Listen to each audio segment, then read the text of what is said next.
The history of communications and networking ranges back to the time of early men. But let's look at the time when the first phone was invented.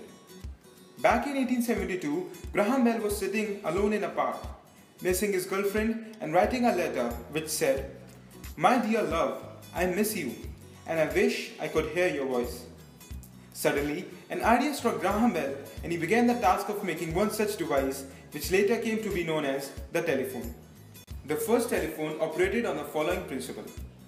The caller's sound was transmitted in the form of electronic pulses which were again transformed back into the sound at the receiver's end.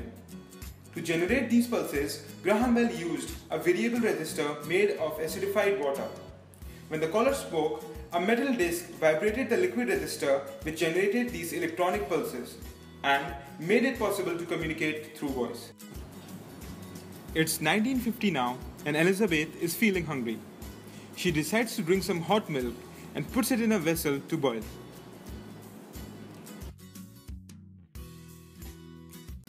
Tring tring! Her phone rings and Elizabeth walks away, forgetting about the boiling milk. Blah blah blah blah blah blah blah blah blah blah blah blah. Blah blah blah blah blah blah. Blah blah blah. And finally an explosion happens.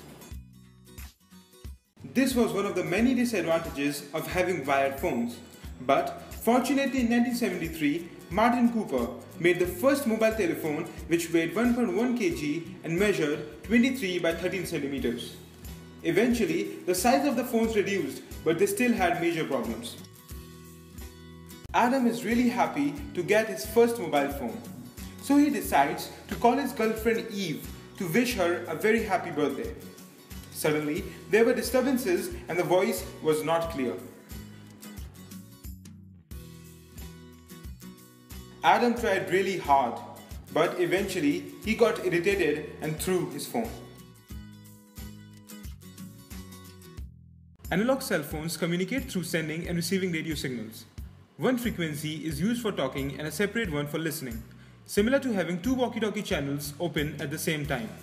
Base stations transfer signals across the other base stations during a call, amplifying the range of phones. However, we switched to digital cell phones because of the interference disturbances between the transmitting and the receiving frequencies. Digital cell phones converts voice to binary and compresses it before transferring signals.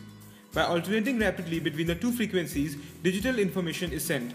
This reduces the need to account for the interferences and uses radio frequencies more efficiently. The latest advancement in communications technology is the cellular concept, which uses multiple towers to enhance the signal strength. Smartphone users can now also make use of fast internet using 3G and 4G technology to communicate throughout the globe. Let us now look at some advantages and disadvantages of having smartphones. It's midnight and John, a tourist from China, is searching for an address in Singapore.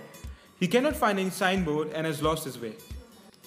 John quickly pulls out his smartphone to use a Google Maps and easily navigates his way out of the darkness.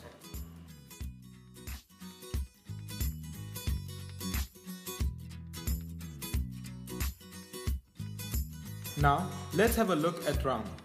Ram is munching and wasting his time on his latest smartphone. As you can see that he is so engrossed in his phone that he even ignores his friends to play outside. Ram has stopped studying and is gaining a lot of weight, all thanks to the excessive use of the addictive features of smartphones.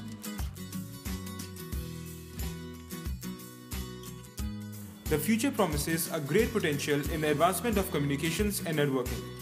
We might soon have phones which provide 3D holographic images, realistic communication effects, and also the feature of integration into the human body.